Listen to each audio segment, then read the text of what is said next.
حضرت ابو ہریرہ رضی اللہ تعالیٰ عنہ آپ روایت کرتے ہیں کہ رسول اللہ صلی اللہ علیہ وسلم نے ارشاد فرمایا ان لکل داء دوا، اللہ نے ہر مرض کا کوئی نہ کوئی علاج بنایا ہے، اللہ نے علاج اتارا ہے۔ وَدَوَاءُ الذُّنُوبِ الْاِسْتِغْفَارِ، اور گناہوں کی دعا اور کفارہ اللہ نے استغفار کو بنایا ہے۔ یعنی ہر مرض ہر بیماری کا کوئی نہ کوئی علاج ہوتا ہے، تو گناہوں کی بیماری کا علاج اللہ نے استغفار کو بنایا ہے۔ بندے سے گناہ ہو جائے، غلطی ہو جائے، خطا ہو جائے، بندہ فوراً اللہ کی بارگاہ میں استغفار کرے، اپنے رب کی بارگاہ میں فوراً انسان رجوع کرے اور اس سے اپنے گناہوں کی معافی اور بخشش کا طلبگار ہو۔ جب وہ بخشش کا طلبگار ہوتا ہے، استغفار کرتا ہے، تو اللہ گناہوں کو مٹا دیتا ہے۔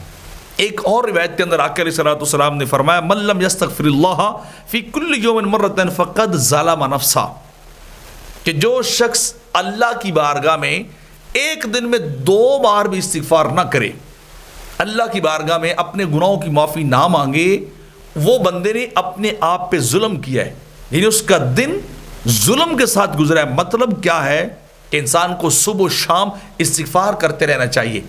میرے آقا علیہ الصلوۃ والسلام فرماتے ہیں میں ایک دن میں 70 سے 100 بار استغفار کرتا ہوں، حالانکہ آپ کے ہاں گناہ کا شائبہ تک بھی نہیں، لیکن پھر بھی زندگی استغفار سے مزین ہے، استغفار والی زندگی ہے۔ تو جو ہماری زندگی ہے گناہوں بھری، بدکاریوں اور سیاہ کاریوں والی زندگی ہے، غلط کاریوں والی زندگی ہے، تو اس زندگی میں استغفار کیوں نہیں ہونا چاہیے؟ اس میں تو انتہا استغفار ہونا چاہیے، تاکہ جو انسان سے گناہ سرزد ہو، جو غلطی انسان سے ہو، وہ اللہ معاف کرتا جائے۔